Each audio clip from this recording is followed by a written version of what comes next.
welcome to Two Boomer Women. I'm your host, Agnes Knowles. I've been talking with Boomer women for almost a decade now. Well, I guess I've been talking to Boomer women all my adult life. Reinventing myself several times along the way, though, but always focused on us, Boomer women. With this incarnation of Two Boomer Women, I'll be interviewing other women who have a message of interest for our demographic. If you want to hear about or learn about something specific, let me know and I'll find someone who understands us to talk about it. There's a contact page at twoboomerwomen.com. If you want to be a guest on Two Boomer Women, bring it on. There's an application form at the website too. Finally, this show is all about conversation. We women know its value. We know how to do it, and we must perpetuate the art form. So let's get started with today's show.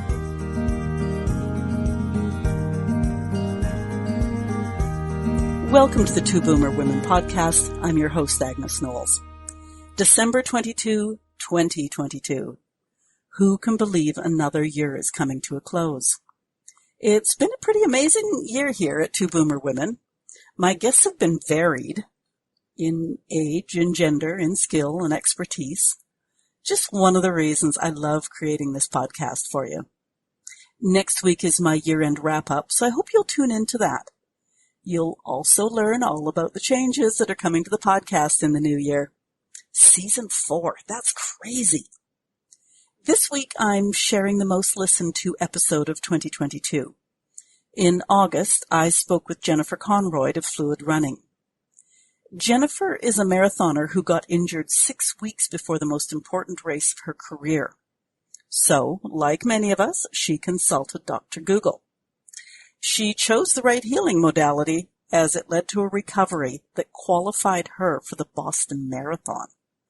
She then proceeded to build her own company around that modality, of course. Whether you're an Olympic athlete or an 86-year-old grandma, Jennifer explains how fluid running can make you stronger, fitter, healthier. Deepwater running offers not only as much resistance training as you want, it is completely non-impact. So whether you're treating an injury or maximizing your training or completely new to exercise, Jennifer discusses how fluid running gets you to where you want to be. Now, needless to say, get clearance from your doctor before trying any new exercise regime. But this is something maybe your doctor will take up too. And if you have heart issues, you'll be interested to hear Jennifer's description of deepwater running's effect on heart efficiency. Again, talk to your doctor first. Athletes, non-athletes, overweight, para-athletes, the list is endless who can benefit. So here now is my conversation with Jennifer Conroyd from August 3rd, 2022. My guest today, though, is both a Boston marathoner and an Iron woman. She's not here to encourage you to become a marathoner, however. Although she may inspire you to become an athlete, maybe more athletic. How does that sound? Jennifer's story begins in 2010 when she was training for the Chicago Marathon. She can probably tell that story better than I can, so let me introduce her. Jennifer Conroyd, welcome to the Two Boomer Women podcast. Hi, Agnes. Thank you for having me. I'm very happy to be here with you. Well, I'm looking forward to this. Jennifer, Chicago, 2010. Yeah. Tell our listeners the story, please. Okay, so it's the story of how fluid running began. But as you mentioned, I'm a marathoner. I believe I've done 16 marathons. But in 2010, I believe it might have been a marathon number 10. I can't remember the number, but I always say it was the most important marathon I had run or was planning to run at the time, because my entire family was coming in to do it with me. And we're spread out 5 siblings from California to Maine, literally every one of us in a different state. And everyone was coming in to run it with me. And we were part of a charity team for Juvenile Diabetes Research Foundation in honor of my nephew, Ben, who had been diagnosed at a very young age. So it was the year 2010. Our team name was Team 10-10-10, because that was the date of the marathon, October 10, 2010. His name was Ben, so our team name was 10-10-10 for Ben. And 6 weeks before, when I got injured, we had already raised $10,000. I was team captain. Everyone was coming into Chicago, obviously. And 6 weeks before, I tore my calf muscle. And having run about 10 marathons at that point, I know the minor injuries and the bad injuries. And in that moment, I knew I had done something to really hurt myself. And, sure enough, went to the doctor and he said, Jennifer, you can't run. You can't, you have a tear. It was a mild tear, but it was a tear that he said, if you keep running, it's only going to keep getting worse. And I said, no, you don't understand. I have to run this marathon. So I do what, a lot of us do when you're searching for an answer. And I went onto the internet, and I'll never forget, my Google search just said, how do you stay in running shape when you can't run? And I came across all sorts of things, but I kept being drawn to articles on, it was either termed aqua jogging, the very common term, or water running, pool running, deep water running. And I kept getting drawn to that. And I finally came across this particular article that said how to stay in running shape. It was a 6-week plan.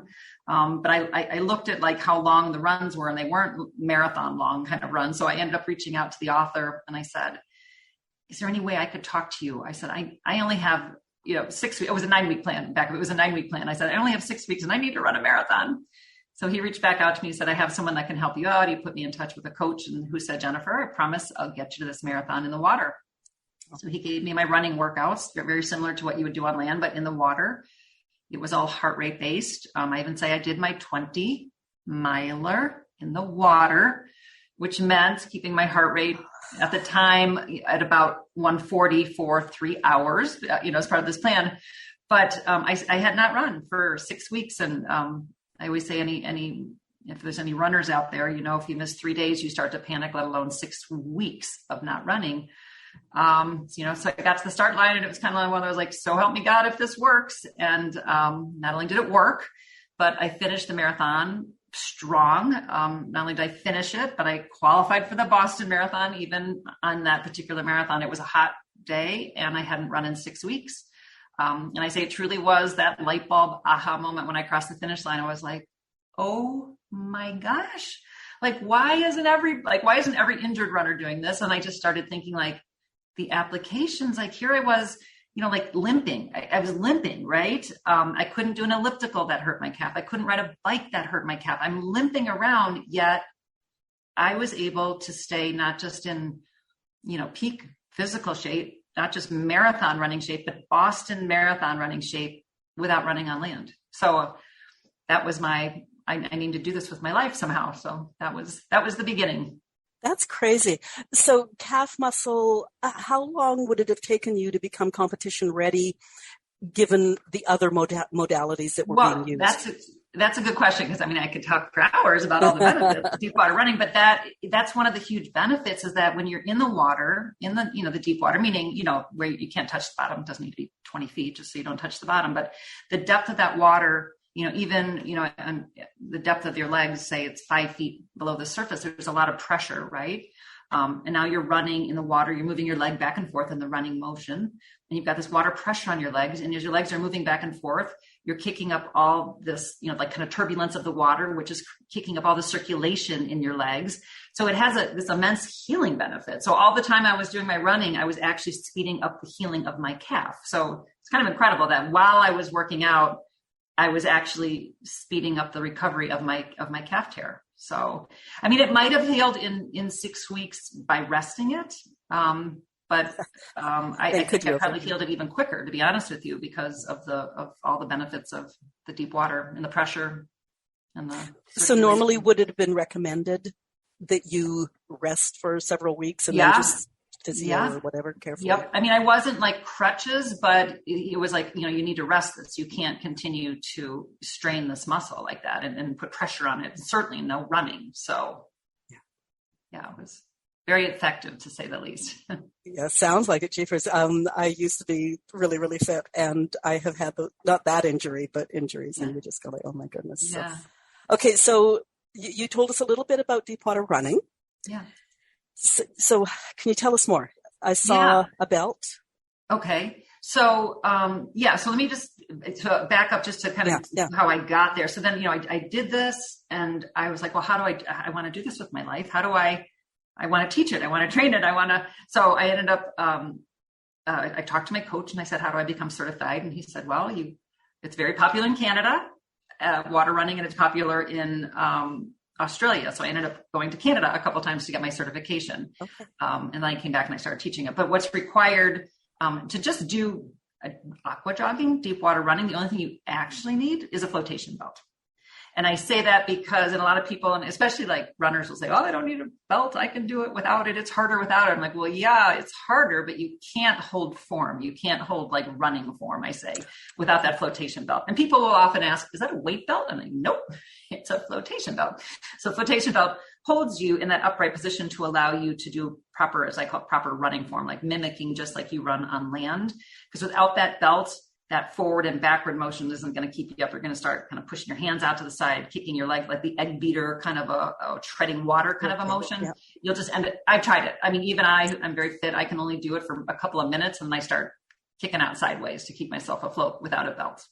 Okay. So the belt, does it fit right at your waist? Or, because I've had those belts on before and they tend to slide up under your breast. No, it's very snugly. As a matter of fact, in my instructional videos, when people buy the fluid running system, I say, I want you to almost be fighting to snap that buckle, because I want it so snug around your waist, because once you get in the water will get in there, seep in there. And inevitably, if it's not snug, it's going to ride up underneath your rib cage and, armpits. And then it's very uncomfortable. So snugly around your waist. Holy crow. Okay. So I used to teach fitness, as I say. I know that water fitness done right can, and I think maybe we're jumping ahead now. So you started the business. Go back to the actual thing. I'm sorry, I'm jumping ahead, but. That's okay. I probably jumped ahead. Okay, let's jump back in the pool. So you've got a belt on, snug at your waist. Mm-hmm. I saw, I think you need an app. Is that correct?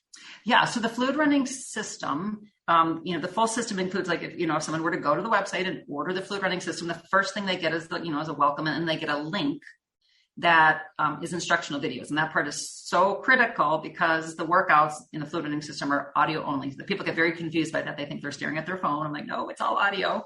We've had tremendous success with it, but it's about 10 minutes of video that will be watched. I say ideal in your laptop just because it's a bigger video and it's me, but showing all of the proper form and movements. Like it's not as intuitive as it may sound. And most people, when they think of deep water running or aqua jogging, they have the wrong idea in their head. At least as far as I'm concerned, like I said, I teach it to mimic land running form, and we'll talk more about that. You don't have to be a runner. So many of our customers are not runners, but I want you to, I said, everyone's a runner when you're fluid running. So the videos teach you how to get in that proper fluid running form. And there's cues like, I have them go through I call it our 5-step methodology, where I'll have everyone put their arms out to the side, form a T with their body, and then start in like a flutter kick, like if they got scuba fins and they drop their arms, hands in a gentle fist, head high, chin in, shoulders back, belly to spine, all of these cues to get them in the proper form. And I say things like, now I want you to imagine, there's a kickball and in front of you and you're kicking with your foot. Now you're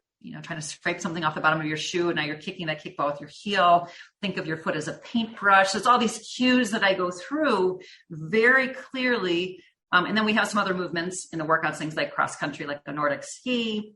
Sometimes we'll break down and we'll say, just run with your arms, just run with your legs. But at any rate, so it's about 10 minutes of watching these videos, and the videos show both me demoing it on the pool deck. And then it also shows what it looks like under the water, so that when you get to the pool, then you link your phone to the app, and the app has all of the fluid running workouts.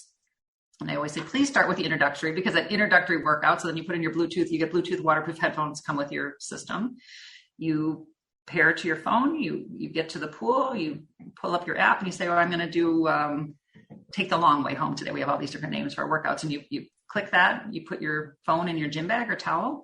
And then ideally start with the introductory workout, where I very clearly will remind the listeners, okay, remember from the video, remember how I showed you in that form, we're taking it to that run, remember, and kind of reminding them of what they saw in the videos. And because it is all audio, I cue, and we have new instructors now to cue throughout the entire workout, constantly cueing. Say, okay, we're taking it to long stride cross country. Remember, your arms are long, not locked. Legs are long, not locked. Feet are flexed. Scissors swing. So it's, a lot of cueing along with the sets and the intervals and the timing and heart rate checks and all that we do as part of the workouts.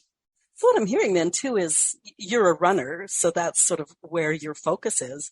But if somebody's a cross-country skier or snowshoer, that sort of thing, they would just mimic those motions then and get equal gains? I mean, it's a running base work. It's a running base work. I mean, because obviously when I created it, I was running. But so the workouts are encouraged to follow what the coach is saying. Like when we're running, we're running. And I always say, like, everyone gets to be a runner in fluid running, because so many people say, I hate running. I was never born to run. But I always joke, I say, first of all, running is a natural instinct. Every single one of us ran on a playground, right? As a kid, right? So it's a very natural, but a lot of us, it always hurt. And certainly as we get older, it hurts. But when you're in the water, you're floating. So everyone can run. It's just that once we teach you how to do it, the video, anyone can do it. My 86-year-old mother does it. Anyone can do it. Literally, you're floating, barring physical disabilities and some other things like this, anybody can do it. So yeah, when the coach is saying running, ideally you're running, but then we'll transition to a cross country, and then we'll transition to a flutter kick, and then we'll transition to back to running. So it's not specific to like cross country skiers should do this or runners should do this. And we have got 15-year-olds to 90-year-olds, Olympic athletes to amputees. I mean, it's amazing our range of people that do this workout, and all sports. A lot of people are just really overweight, trying to lose weight. People suffering with lymphedema and cancer, you name it, they're our customer. So, and it's really not sport specific. I say it's running based. It's how it's created. And we do get a lot of runners that love it, and they love the fact that they get their run in, but it's truly for everybody. Wow. So just because I do have a little bit of background with the fitness, I know that the two things that come to mind with any sort of fitness in the water is you've got all the water resistance, which is fabulous. Mm-hmm. And then it's non-impact. Yes. Those are probably the biggest benefits of it, because you probably know this water is 800 times denser than air. So as you are, whether you're running or doing cross country, you're moving against all of that resistance. So, and the faster you do it, the more you kick up that resistance. So it can be, depending, it's as hard or as easy as you want to make it. And that's what I love about fluid running. Again, we have Olympic athletes to 90-year-olds that have used our product. So that resistance, while you're doing it, if you're doing it fast, it makes it extraordinarily challenging. But I say it's like you're getting your cardio run or whatever workout along with your kind of resistance band workout. It's strength training at the same time. But, this product right now, and we are coming out with the shallow water, but this is, as it stands right now, fluid running, it is done the deep water where it's zero impact. Even some people often say, oh, I love that it's low impact. I'm like, no, you're floating. It's zero. There's zero impact. So it can be done with so many different, injuries, whether it's foot, ankle, knee, hip. We have a lot of people with back and spine and I had cervical surgery, I guess about 8 years ago. I remember thinking it was the only hour of the day I was not in pain was when I was in the deep water, because, I'm floating. Yeah. So my spine was floating and my discs were floating. They weren't sitting on top of each other because I had a compressed disc, and it was amazing. I didn't want to get out. It was the only time it didn't hurt. So we get a lot of people with back, neck, you name it. And so many people that have told us that, it's the only thing they can do. It's the only exercise they can do that doesn't hurt.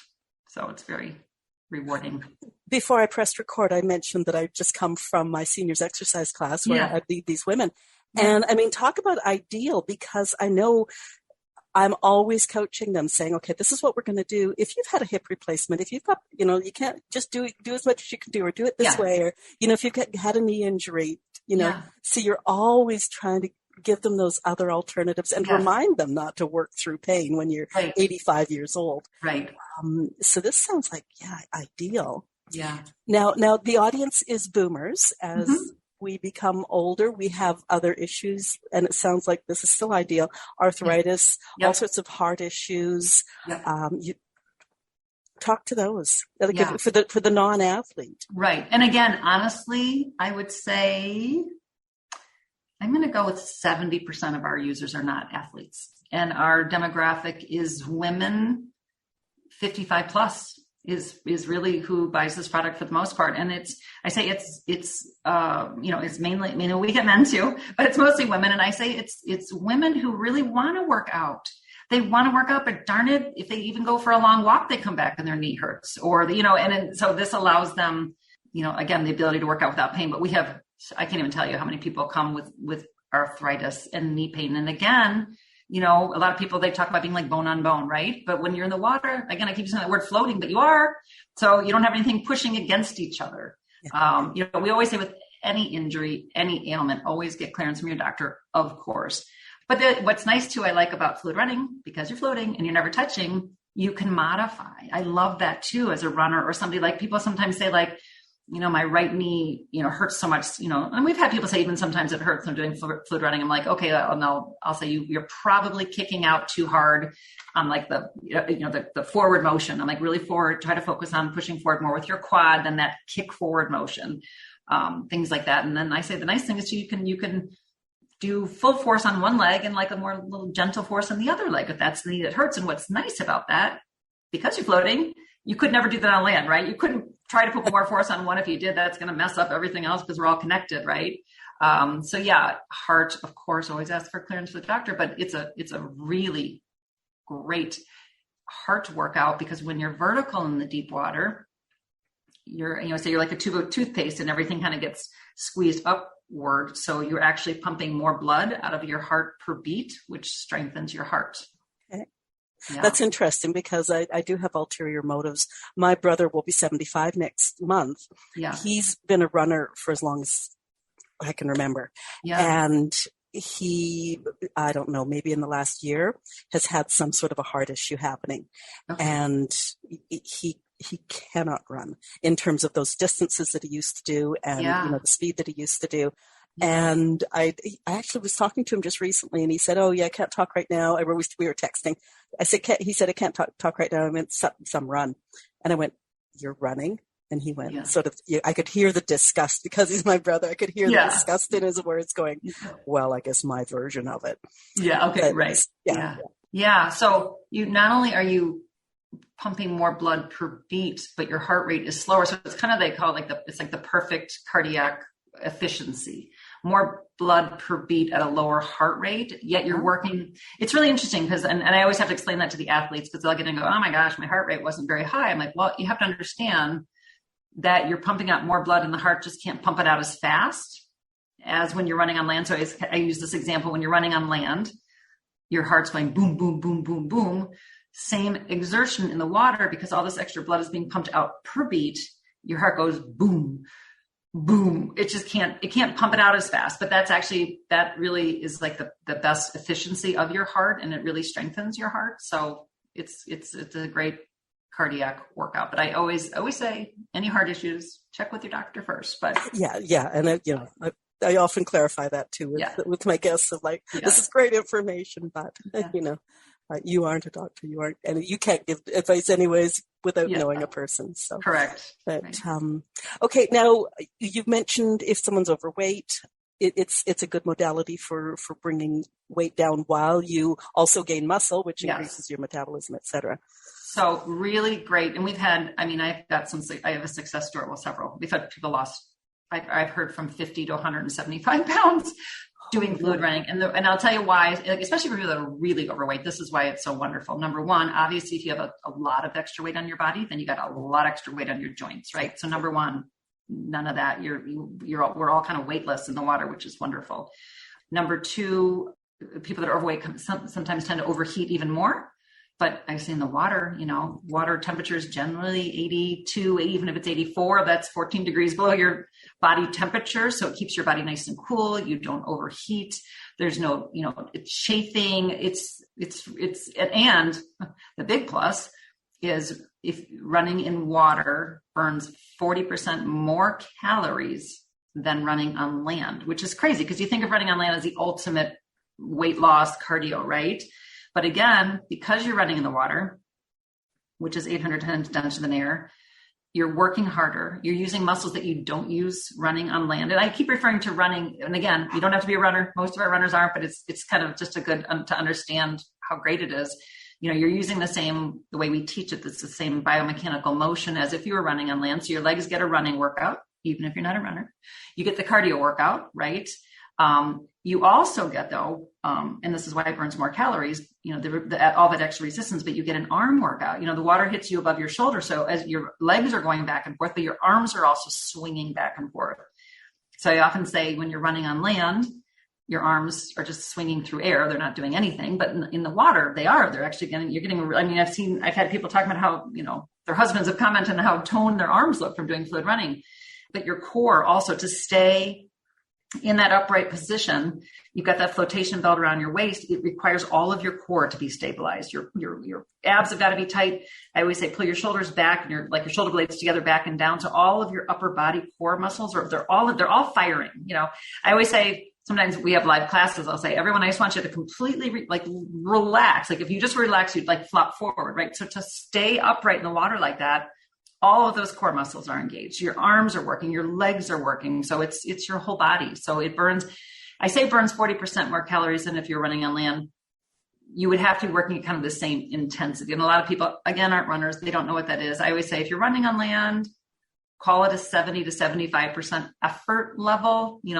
Obviously 0 is lying on the couch and 10's being chased by a cheetah, that 7 number where you're working. So I always say that feeling of okay, I'm working. You should be maybe a little bit breathy, but it's a pace. I always say it's a pace you could stay at for a long time, but you're still glad when I say, okay, jog it out, take a breath, take a break. So that's kind of the cues for helping people kind of understand. So you're not going to burn 40% more calories if you're just kind of, floating there or strolling along. If you're working at, say, that 70% effort level, you burn even more calories. So it's people talk about how they're starving after fluid running because it burns so many calories.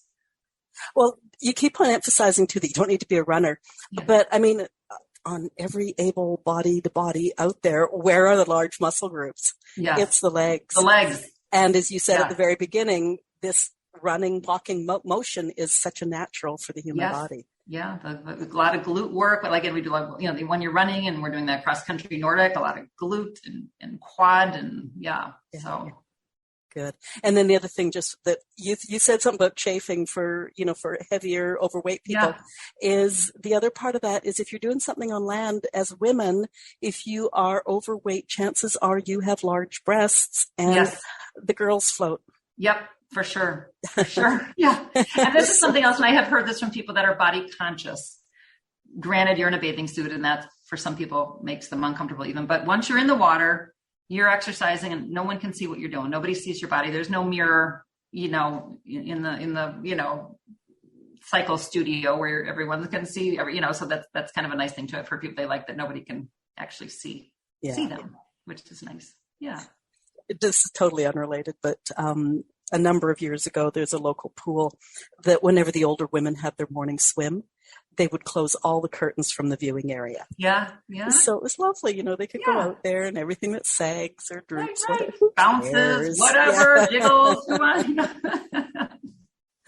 Okay. Now, it doesn't matter, but we're all self-conscious, right? Yeah, we really, and it doesn't seem to go away with age, unfortunately. Oh, dear. Now, on your website, I also saw tether. What is that? Yes.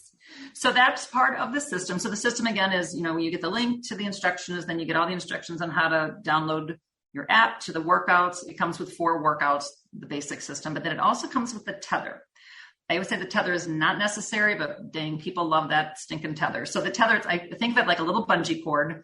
It's about maybe 6 feet, 5 feet. And how it works is it slips behind your flotation belt has a black strap that buckles, and you slip it behind that the belt in between the belt and the black strap. And then people will either affix it to a lane line if they're in a lane lined pool. And what is really nice about that is you can take that tether behind you and almost form a picture like a wide V behind you and have yourself pulled almost up to the lane line. You don't take up any move. We don't move when we fluid run. So you can share the lane line with a swimmer, which is really nice. You don't take up much space. You're just sitting in one place, right? Yeah. People with private pools, they like it. They'll often affix it to a ladder or a flagpole or something like that. And what is nice about it is we train you to not move by using equal resistance front and back. Like if you're using equal force in the front and the back swing of your leg and the front and the back swing of your arm and you're engaging your core and you're upright, you shouldn't move. You don't, people that have done it for a while are very good at not moving. But the funny thing is the second you close your eyes, like I will travel the second I close my eyes. So sometimes it's nice that tether, you can just close your eyes if you want to just visualize you're running outside or just get in the moment and you don't go anywhere. So, and actually when we run group classes here in Chicago and everyone is tethered. So picture, we do it in lane line pools, picture 4 lanes and everyone is tethered in their little spot. And that way you just don't have to worry about moving, because here's the other thing. you can be really good at not moving, but if there's a jet, like a water jet that's creating a current, right? Or somebody's swimming butterfly in the lane next to you, you're going to move. So it helps to keep you in place. I always encourage people to at least try it without the tether and see if you can stay in place, because that means you're doing a really good job of equal symmetry of your muscles, how you're using them. You're using your core and you're upright. But so the tether is optional, but people like it. They like to be able to tether themselves to something. Okay, I'm glad you clarified that, because I've seen the tethers that hook up to harnesses for actual swimmers who train in small places. Yes. So they've got it. Basically, that's their resistance. Yeah. Because then they're not going anywhere. Yeah. So they're working. And it is kind of fun. You can play with it too. Like sometimes if you want to run and pull on that tether and create even more of a challenge. Like sometimes in our group class, I'll say, all right, everyone, try to run towards me. And imagine you're running with a parachute behind you. We do things like that. Or in class, we'll do hill work where they lean forward and the tether holds them in place. So it can come in handy, but it's not necessary. Wow. I did fluid running this morning in a diving well at my local pool. And, I generally don't tether when I do my workouts. Yeah. Okay. So summer's coming. Yeah. Can this be done like in a lake if somebody wanted to? Yeah. Oh yeah. We've had people do it in oceans, lakes, rivers. As a matter of fact, it's so funny over the winter. Well, as the weather starts getting colder, we have a private Facebook group and we have so many people that buy wetsuits to continue to do it and do it in lakes and things like that in wetsuits. Funny. It's like, when the weather gets cold, but it can be done anywhere. The headphones, not sure how they do in salt water. I'd have to check that, but certainly in lakes. Now, how about, I understand there's a different buoyancy in salt water. Does that affect you? Yeah, you can almost do it without. I've toyed with that. We almost don't need the belt because of the buoyancy of it. Anytime I'm in salt water, I'll just goof around and I'll just start running, when I get a little bit deeper. And I'm like, you don't need a belt. So kind of nice. Yeah. Oh, that's great. You would just need to be able to hear, so for example, if you had a boat with a Bluetooth speaker, say you could put the Bluetooth speaker at the bow of the boat and hit play, and you could hop in the water and do the workout. All sorts of alternatives. Yeah. Okay, perhaps the basic question I maybe should have asked at the very beginning, do you need to know how to swim? So I always have to be very careful how I answer that question. You don't need to be a runner or a swimmer. Now, when I say swimmer, meaning you don't need to be somebody that can hop in the pool and swim 60 lengths. It is done in the deep water, so we don't ever want somebody going into the deep water that is incapable of if something happened, if the belt got loose and couldn't make it to the side of the pool. So a clarification on that. You don't need to be a swimmer. This is not a swimming workout, but we don't want people in the deep water that are frightened by the deep water that wouldn't be able to get to the side if something happened, if that makes sense. Yeah. Or certainly if always be where it's lifeguarded or with somebody or something like that if you're someone that's not comfortable in the deep water. But we have to be careful how we word that because people think they'll say, I'm not a swimmer. I'm like, well, you don't have to be a swimmer, quote unquote swimmer. You don't have to be a lap swimmer to do this. There's no swimming involved. People will often say, I'll have people say, how's your swim company doing? I'm like, it's not swimming. The only thing that's similar is that it's done in the water, but where swimming obviously is horizontal, right? Yeah. And that's more of an arm workout. This is vertical and it's really more of a leg workout. So I guess it's the old story. If you fall off the dock into deep water, can you save yourself? Exactly. That's how we want to make sure that anyone that's in the deep water is capable of that. Okay. So we've talked a lot about just recuperation, that sort of thing. For an athlete, like an actual athlete, like most of our audience are not athletes, but for an actual athlete, then this is like a really good alternative to whatever they're doing. I literally don't understand why they're all not doing it, because there were so many studies done in the 90s. I wish I could get a fresh one out there, but they kind of tested it out. So it's hard to get someone to, pay for it and do a study when they already proved it out. They did a couple of studies, but one in particular I often refer to, and it's on our website, that they took in a group of, it was 6 elite male runners, 12 of them. And 6 of them they put in the water, and they did the same workouts as the land group. So they did the same distance and the same heart rate and all this kind of stuff. And so for 6 weeks later, at the end of it, they did all, the pre-test, and they did the test at the end. And the elite males that were in the water the whole time lost nothing, meaning they did VO2 max testing. They did run speed. They did a 2-mile run speed land test. Didn't lose a thing. So it actually shows that you can go 6 weeks, right? So it shows that it has the ability to keep you in peak physical shape. So why a runner wouldn't, replicate 1 or 2 or take 1 or 2 days off of land and do it in the water, so to save the, the wear and tear and the overuse. I mean, most of the injuries that athletes get are overuse injuries, right? Not only that, but when you're in the deep water and you're working out, I kind of mentioned this, it actually has a healing effect. So, a runner, an elite runner, for example, who just did their crazy track workout the day before, why they're not all hopping in the water for their workout the next day to not only flush out all the lactic acid and the toxins and the soreness and the inflammation, but also, get their next day run in all at the same time without the wear and tear. So there are some well-known coaches that are known for, having the runners do up to 30% of their runs in the water. I would say it's the smart ones. Having seen so many success stories.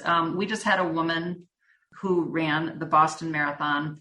The Boston was deferred because of COVID, but so they ran it in the fall, and then they did it again in the normal time, which just happened in April. But last fall, she was injured, and she's actually one of our fluid running instructors, but she's a very good runner. She logged all of her training for 18 weeks. 18 weeks is a fairly typical training cycle. And in 18 weeks, she averaged 3 miles a week on land. The rest she did fluid running. And she was only off her best time ever at Boston by 1 minute. And then again, she just ran it in April, and she wasn't injured, but she still decided to do most of it in the water. She averaged 8 miles a week on land. Now, mind you, a normal training plan has you running anywhere from 30 to 50 a week.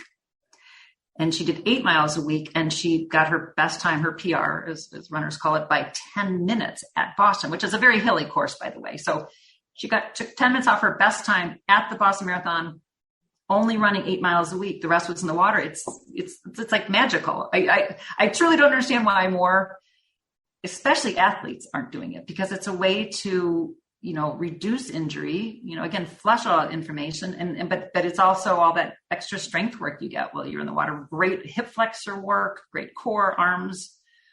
It's great for everyone, but really the athletes should be doing it more for sure.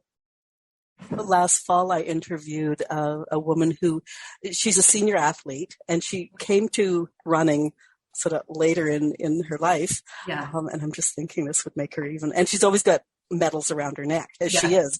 So I'm just thinking I'm going to have to send her this episode, and she'll be even more fit, fast, and fabulous. So. Yeah. Have her go to our website. There's a tab that says "Who's it for?" and then have her go to the athlete tab, and there's all sorts of success story. We highlight a woman who did fluid running when she was recovering from her injuries, and she ended up going she made the finals of the Olympic trials last year I believe it was in the 5,000. So, yeah. And I guess, you look at the para athletes.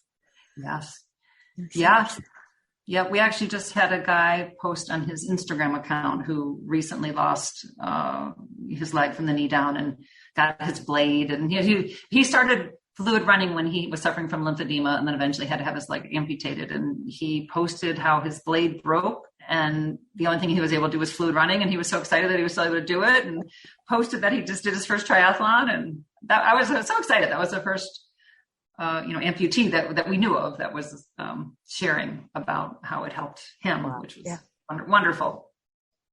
Jeepers, you're going to be queen of the world. I don't know about that, but okay, I was help a lot more people. Yeah, well, that's the important part. I was on your website. I was listening to some of the videos and stuff. You were talking about cadence and intensity. Mm-hmm. So I'm hoping you'll address those. And then you talked about percentages. Now, how do you measure percentage? Yeah, right. So a couple of things. So cadence, that is definitely a runner term, but cadence is basically the speed with which kind of you're turning your legs over. So I often will count, I'll say like, find your cadence, meaning like how fast are you moving your legs? And then that'll kind of help you figure out what intensity you're working at. So sometimes I'll be like, so example, your foot's going back and forth. I'll say like 1, 2, 1, 2, 1, 2, 1, 2. That's your cadence. Okay. And then if we're sprinting, all right, we're picking it up. We're going to go to a 90% effort. Ready? 1, 2, 1, 2, 1, 2, 1, 2. So that's what cadence is. It's the speed with which you're turning your feet over. And intensity is kind of the same thing. You know, the cadence is more like kind of like a metronome, meaning like boom, boom, boom. That's the beat, if you will, of what you're turning your feet over. You know, where intensity, again, that's my line. 0 is lying on a couch, 10 is being chased by a cheetah. So we'll always say, you know, we'll start warming up at a 5 or a 6, and then we want you to get to that 7.5 to 8 where you're working, and that's going to put you in your aerobic zone. We go to that 100% for very short sprints, you know, all out intensity, effort level of 100%. I highly encourage it, especially the athletes, but really it's funny to watch how many more and more people, women, I see wearing their heart rate monitors, because that's the best indicator of your intensity, right? So, but a lot of people don't wear them. So you can just go by exertion effort, you know, kind of like the talk test. So sometimes they'll say when I'm teaching a class, like, you know, I'm running, and when I go running with my friends, we talk, but you know, I kind of talk like this, right? So if you can, you know, sing happy birthday or whatever, you know, say the pledge of allegiance, whatever it is, then you're probably not in your aerobic zone. So sometimes that breathiness is a good example. Like, am I in my aerobic zone? Am I working hard enough that I'm kind of breathy while I'm doing my workout? So that gives you some idea of intensity. And again, heart rate is the best, where, you know, if you know what your standard way to determine your max heart rate is 220 minus your age. And then you would take percentages of that, like, you know, 60% or 70% or 80%. And then that's where heart rate monitors are nice. You could kind of just glance at your watch. And, you know, for me, I always try to stay above 130 is my number. I just try to stay above that. And interesting part of that heart rate is that your heart rate, because as I was explaining, your heart pumps out more blood slower, your heart rate is going to look lower in the water. So you actually have to add 10 to 15 beats to whatever number you're seeing. So for example, if I look down my watch and I see 130, I know my heart rate is actually more like 140. That's how I know I'm actually more like a 140. And we'll do heart rate checks during our classes, where I'll say, okay, we'll finish a set, like a sprint set, and say, okay, everyone find their heart rate, start counting now. And then we'll count for just 6 seconds. And then, you know, so you get that number. So in 6 seconds, let's say you get a 12. I'll say, okay, add a 0 plus 10. So if you got 12, it's actually 130. And then in the higher zones, you add 15 beats. So say you got a 150, you actually add 15 beats, and it's 165. And we have to do those heart rate checks very quickly, because that hydrostatic pressure, because that water is pushing that blood up to your heart for you, if you will, your heart rate drops really quickly, which is really great. It's also another great benefit, again, especially with the athlete, is how quickly your heart rate will come down, because the water pushes the blood up to your heart for you. Normally, you know, an athlete runs a really hard, you know, track set or something, and they're dying, you know, trying to catch the breath and everything, because, you know, the blood is all into the extremities, right? And they're trying to get that blood back up to their heart. Well, in the water, it pushes it up for you, and heart rates plummet. In like 1 minute, you'll go from 150 down to, you know, whatever, 110. Which is great, you know, very quick recovery. So when we do our workouts, our rests tend to be relatively short, because heart rates drop so quickly during the rest time. It's kind of fascinating. There's so much the physiological things that are happening in the deep water is really cool. I always tell people, go to the bathroom before you do a deep water running class, because that's actually physiological effect I think it's called hydrodiuresis or something like that, but it actually makes you excrete more urine, and then you actually do have to go to the bathroom more. So we actually, in our classes, I put a break in the middle of our live classes, so that mainly so people can get to the side of the pool to get their water bottle, right? In a typical fitness class, you can often have your water close by, but I will say there's usually 2 or 3 people that hop out because they have to go to the bathroom, and then they come back. So we always remind people, make sure you hydrate really well, because not only are you sweating, you don't feel it. I said any perspiration you're feeling on your face is actually happening all over your body. You just can't feel it, because the water just kind of whisks it away. And then you get that diuretic effect. So we always encourage people to make sure they drink, you know, before, during, and after class. I keep on defaulting to athletics, because I sort of have this little secret passion. But just to bring it even back to anything that boomer women want to do, the non-athlete, she's slowed down now. She's a grandma, whatever. Yeah. And I got to be careful, because I know some super fit grandmas. Yeah. But is there's probably nothing that she can do on land for more or harder that isn't going to tax part of her system. Right. Whereas in the water, she can do more harder as time goes by. And again, I think the genius here is the fact that it's non-impact, and you've got that flotation plus the resistance. Yeah. And we've had some really exciting stories too of older people who have gone on to run like their first 5K, but they did a lot of it in the water where they got strong, they got the cardiovascular, they did some running on land too, but they say if it weren't for fluid running, they never would have made it because their body couldn't have handled all of the, whatever it was, even 3 days a week of pounding, getting ready for even a 5K. So, we've had some grandmas out there that have run a land race after, doing a lot of it in the water to get themselves strong enough. So now your recordings, your training recordings, you or somebody, one of your coaches is talking through that, are they? Constantly, because it's audio. I mean, there's music in the background. Yeah. So I'll give you an example. Like a set would be, and I had done most of them, and now we're bringing in new coaches, which is really exciting, instructors. But it'd be like, okay, fluid runners, this is Jennifer. I'm going to give you a couple minutes to get ready. All right, let's just get that perfect fluid running form. Let's get that T position, arms to the side. Okay, let's take it to a run. All right, runners. And I always refer to everyone as runners, and I hear everyone loves it. Who doesn't want to be called a runner? Okay, runners. In 5 seconds, we're going to take it to a 30-second sprint. This one is at 100% effort. If you can, in 3, 2, 1. Okay, running. Okay. Okay. 1, 2, 1, 2, 1, 2, 1, 2. Hold on to your form. Head high, chin in, shoulders back. You got it. You got it. 3, 2, 1. Jog it out. Catch your breath. Okay. Next set. We're taking it to long stride cross country. Remember, that's that long stride. Arms are long, straight by your side. Hands in a gentle fist. Micro bend in the elbow. Feet are flexed. Scissor swing with those legs. 3, 2, 1. Open it up. Big stride cross country. Give that glute a squeeze on the pull back, shoulders back. So the whole workouts are like that. There's music playing, but it's your coach cueing you on time, on form, on intensity, muscle groups, things like that. Okay, I got to tell our listeners because they can't see you. Right? Jennifer was not reading that. This is part of being an instructor, is just or a coach, whatever. Is you know what you're doing, you know the format. Yeah. Oh, that's great. Just a personal anecdote is I was never a runner.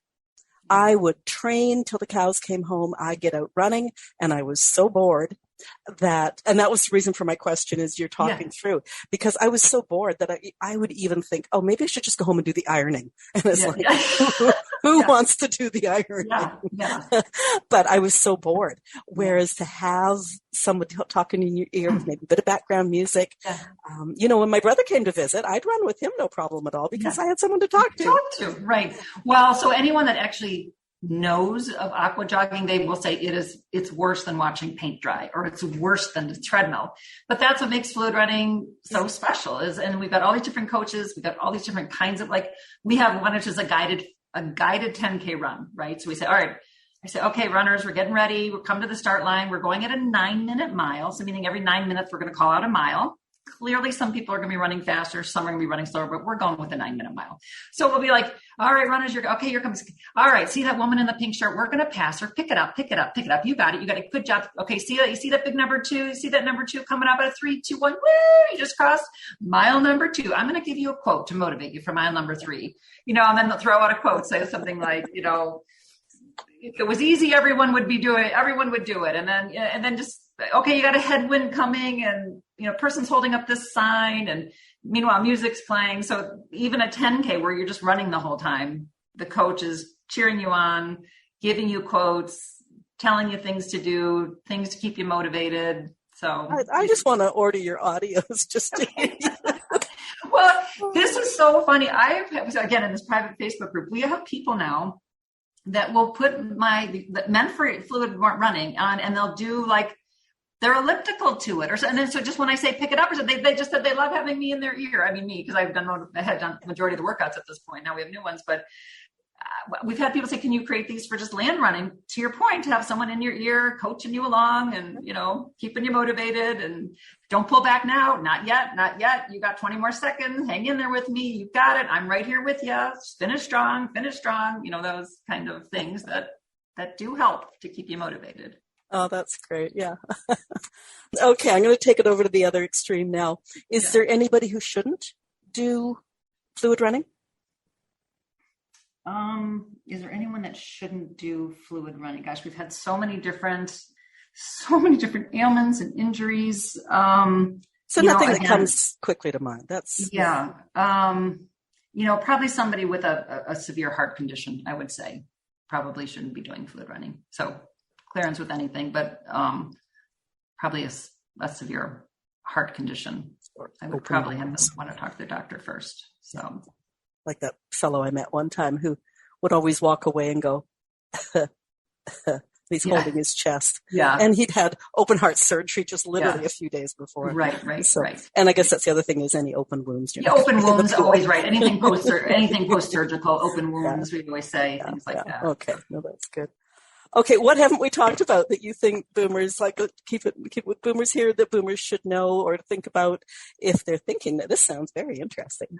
There's so many benefits. So other benefits, just to, keep in mind why it's such a great workout. Again, cardiovascular, we talked about the strength. It's great for your posture. We tend to kind of punch over more as we get older, but it's great for posture. It's great for strength. It's great for mental health. And I say that because all exercise is good for mental health. We know that the endorphins, but you said you taught water, but there's something about being water. They've done these studies that there's a happiness feel good thing that happens in the water that I think it reminds us of being kids a little bit in the water. We were in the womb, born in water. So there's like a feel good thing. So it's really good for your mental health, lowering blood pressure. And then the other thing I think is a really great benefit, especially for boomers and seniors, is the safety of it.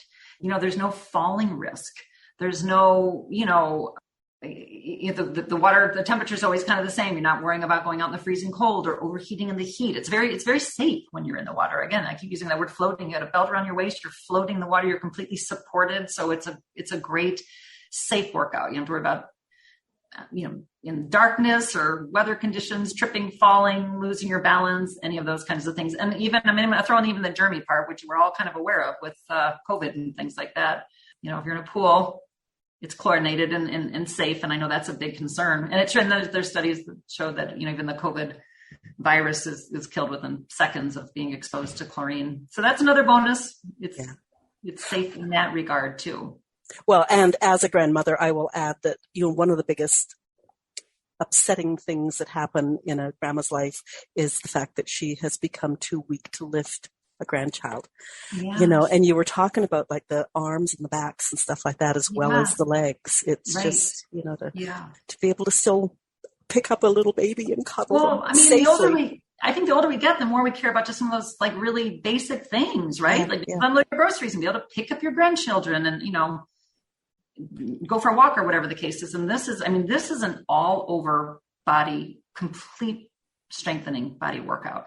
I've had people, even my husband told me that when I first started, he said how much my posture improved, an hour of upright, shoulders back, my cues are head high, chin in, shoulders back, belly to spine. Like I cue all the time. But when you are holding that locked position, man, you are just strengthening that body and strengthening all the muscles that support your spine and keep you strong and upright and healthy and allow you to do all those really basic functional things we need to do in life that keep us happy. Well, and as the senior fitness instructor, I get them into the position, the alignments and everything. And then I go, deportment, ladies, deportment. Because that's what we all grew up with. Put the book on your head. Right. Yes. Oh, dear. Okay. So your website is pretty much one-stop shopping. What do people find there? Yeah. So it's fluid running, fluidrunning.com. So in terms of products, what you can buy on Fluid Running, you can buy the full system. And that's the one we kind of discussed that comes with the instructional videos, that comes with the flotation belt, Bluetooth waterproof headphones, the tether we talked about, and then that comes with 4 workouts. We've had people that said, I already have a belt, or I'm going to listen to it on my Bluetooth speaker, or I have a headphone. So then we have what's called the digital only. So that's just the instructional videos and the workouts. Okay. And then in terms of, if someone just wanted for some reason, just a belt, we sell a belt that's under components, or we sell headphones. And I do want to mention, I hope to have had it out by now, but in about, I'm going to say with 2 weeks. In 2 weeks. What is the date here? June 8th. This won't go live for a while. We're going to have a shallow water program coming out, which I know is going to be a lot of, especially seniors and boomers are going to like that idea. There are people that even if they are capable of being in the deep water, they don't like it. Sometimes they don't like to get their hair wet, or they don't have access, which is really the main reason we created is so many people reach out to say, my pool only goes to 5 feet, 4 feet. So excited to be coming out with that. So it's going to be a shallow water program. Same thing. The workouts are going to be coached by me and the other instructors. And it's going to say things like, all right, we're running, take it to high knees for 15 seconds, high knees, high knees, high knees. Okay, now we're going to take it to cross country. And so it's a lot of the same motions that we did in the deep water, translated to shallow, but the same format with the coaching, the music. We use a little more of the side of the pool to do some strengthening things like, tricep dips and push-ups and flutter kicking from the wall. So that's coming too. Hopefully in a couple of weeks, hopefully by the end of June, 2022. This year, we'll have our shallow water program also available. Excited about that. Okay. And seeing as how you obviously know every one of your workouts off by heart. Yeah. Which one do you recommend for a beginner? Well, for the beginner, I would definitely say that, it comes with a package, and the one is the introductory is the first one. But then there's 2 others that are in that. And I still have people saying, I really want more of an introductory workout. Under the website, you'll see workouts, and they're all listed. I think there's over 20 workouts now. All the ones that are a number 1, meaning that's like more of a beginner, if you will, easier, and then 2 and 3. So there's one that's called like One for the Road. That's a nice kind of easy first one. If you wanted to do the introductory and not jump to the other 2, and I believe those are level 2 workouts that are part of the package you get. All the ones that are labeled 1 are an easier workout. Like One for the Road is a good one to start with after the introductory workout, because that's the one where all the very heavy reminders and cueing from the video are in that workout. Okay. And you ship internationally? We do. We ship UK, all through the EU, Australia, and Canada right now, and we continue to expand. But right now we do ship to all of those places. Okay. And the website again is? www.fluidrunning.com, and then on Instagram @fluidrunning, Facebook @fluidrunning, and Twitter @fluidrunning. Okay. And then any questions, info@fluidrunning.com. We always respond within 24 hours if somebody had a question. Good. Okay. I always put links in the show notes, so those will be there. That's great. Listeners, if you have comments on today's show, please talk to us. If you're listening at twoboomerwomen.com, scroll to the bottom of the page and leave comments there. We can be found at Apple or Stitcher, and now on Samsung Free. That's something new. Most places a person will listen to podcasts, we're there. Feel free to leave comments and leave stars and reviews. They help us grow. Before you go, hit the subscribe or follow button, and you'll be notified about future interviews with more of my great guests. And share this episode with a few friends who might benefit from fluid running. We didn't talk about that, Jennifer. If a few people, you mentioned groups, if a few people did want to do this together, as long as they have their own system, they can go together and party in the pool. And we do have people that enjoy doing it together. Yep, absolutely. Okay, there you go, party in the pool. Yeah. There we go. So it's still a social workout. If you want to be a guest on podcast or know someone who would be a great guest, there's an application form at the website too. Jennifer Conroyd, thank you so much for being my guest today. I was really curious. I was enthusiastic, and this is just so cool. Oh, this is thank great. you. Thank you for having me. It's fun that you kind of have the aquatic background, so you can relate to what I do. Boomer fitness will never be the same. I love it. Have a great rest of week. Thank you.